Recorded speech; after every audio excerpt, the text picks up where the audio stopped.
Jumpa lagi di Chandra Lab Studio. Kali ini kita akan membahas Flight Radar 24. Kemarin kita sudah membahas marine traffic gitu ya, kapal ya, monitoring kapal. Di sini kita akan melihat traffic dari pesawat yang ada di udara itu bisa dikontrol ya.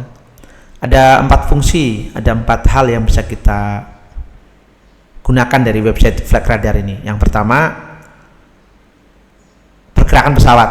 Jadi kalau kita menunggu atau mungkin kita menjemput tamu gitu, atau ada saudara kita mau kita jemput begitu, kita bisa secara real time itu melihat di mana posisi pesawat gitu ya. Sebagai contoh, kita lagi di Banda Aceh gitu. Saat ini kita di Banda Aceh. Kita ada saudara yang naik Garuda gitu ya, dari Cengkareng Jakarta ke Banda Aceh. Kita bisa lihat nih secara detail kapan berangkat, kapan berkelan tiba. Lihat di sini Garuda itu ada delay ya, sekitar hampir 15 menit gitu ya. Nah, ini juga ada delay sampainya begitu ya. Sampainya tidak delay sepertinya, tapi berangkatnya yang delay ya sepertinya.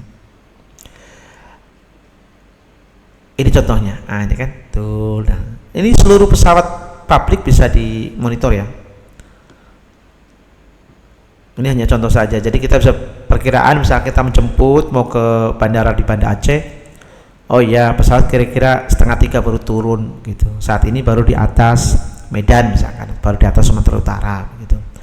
Oh, sampainya sekitar 50 menit lagi. Itu nampak di sini. Nih. Oh, nampak di sini ya. Itu manfaat pertama dari website ini.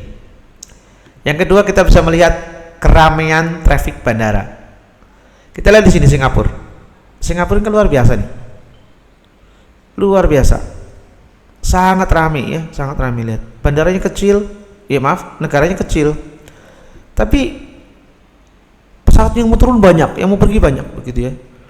Hampir sama dengan Cengkareng Jakarta ya. Namun kalau bandara-bandara Indonesia, lihat nih Pekanbaru, belum ada pesawat yang mau turun. Kita lihat lagi Medan. Ini baru ada 1 pesawat. Ini mau kemana pesawatnya? Mau ke Kuala Medan ini. Dari Sibolga nih pesawatnya ya. Dari Sibolga mau ke Medan ya kan. Kemungkinan sampai jam 1.46. Lihat di sini. Kan baru 1. Ini baru ada 1 pesawat yang mungkin dari Medan ya, dari Medan ke Jakarta, Lion Air ya kan. Indonesia sepi ya. Tapi kalau Kuala Lumpur nih ramai.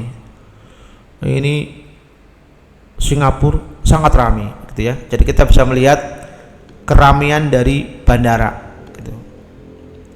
Aceh belum ada yang turun pesawat ya, ini baru 1 mungkin yang mau turun dari Cengkareng ke Banda Aceh. Ini kan bersama Super Airjet mau turun nih, 1. Jadi bandaranya terlalu ya cukup sepi lah begitu, nggak terlalu ramai begitu. Itu yang kedua, kita bisa melihat tingkat keramaian bandara. Yang ketiga, kita bisa melihat area konflik. Jadi kalau area konflik itu ciri-cirinya pesawat pada nggak mau lewat gitu. Kita lihat yuk ke Ukraine dan Iran. Lihat Iran ini, wah pesawatnya nggak mau lewat karena takut kena misil, kena rudal ya. Sama juga dengan di Ukraine. Kita lihat Ukraine tuh nggak ada yang lewat kan.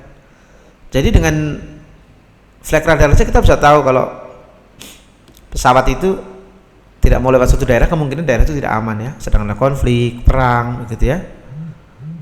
Termasuk juga di Yaman ya. Yaman juga masih ada konflik, jadi cukup sedikit pesawat. Yang keempat, kita bisa melihat kemajuan suatu negara. Biasanya negara yang maju gitu pesawatnya banyak begitu ya, kayak di Eropa.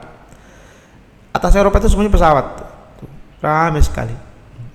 Seakan-akan orang tuh mau pergi ke negara sebelah selalu naik pesawat begitu ya. Mau pergi semua naik pesawat, ramai sekali. Nah, sementara di Afrika, kita lihat Afrika sangat sedikit pesawatnya ya, kalau dibanding Eropa sangat jauh. Kita lihat, lihat kan Afrika sangat sedikit tuh. Tapi Eropa ramai ya. Inilah 4 fungsi dari website Flight Radar.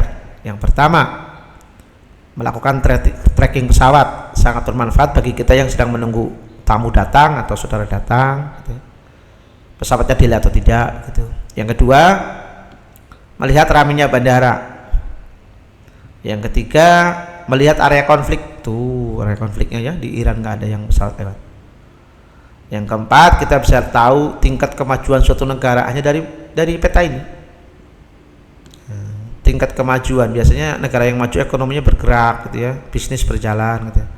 Kalau negara yang sedang konflik atau mungkin negaranya miskin begitu ya, ya satu negara saja paling pesawat yang lewat cuma 1 atau 2. Ini seperti di RC ya, Kongo misalkan, cuma dua pesawat yang lewat.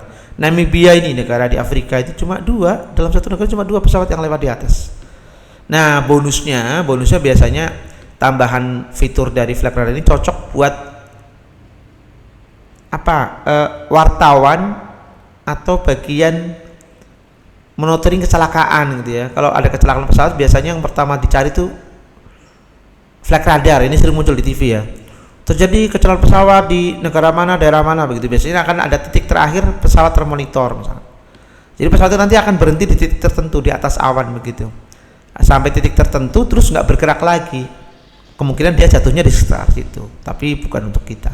Biasanya untuk tim-tim pencari lah gitu ya, atau bagian yang mengawasi pesawat gitu ya, atau wartawan. Biasanya wartawan itu kan seneng gitu ya, seneng kalau ada berita buruk gitu. Kalau ada berita buruk mereka akan segera mencari informasi begitu. Bad news is good news gitu, jadi mereka cepat mencarinya. Titik terakhir di sini ya, termasuk ya netizen gitu. Netizen ketika ada berita pesawat langsung dicari juga di flight radar ini. Oh ya di sini terakhir begitu ya, nanti bisa tahu. Ini gambarannya. Ini gratis. Ada fitur pro-nya tapi nggak perlu, untuk kita cukup gratis. Dan bagi yang pakai Android bisa pakai download aja di aplikasi di Android. Ya tentunya karena ini gratis ada iklannya ya. Ya silakan kalau mau explore sendiri nanti bisa berbagi ya, kira-kira apa yang menarik dari flight radar 24 ini.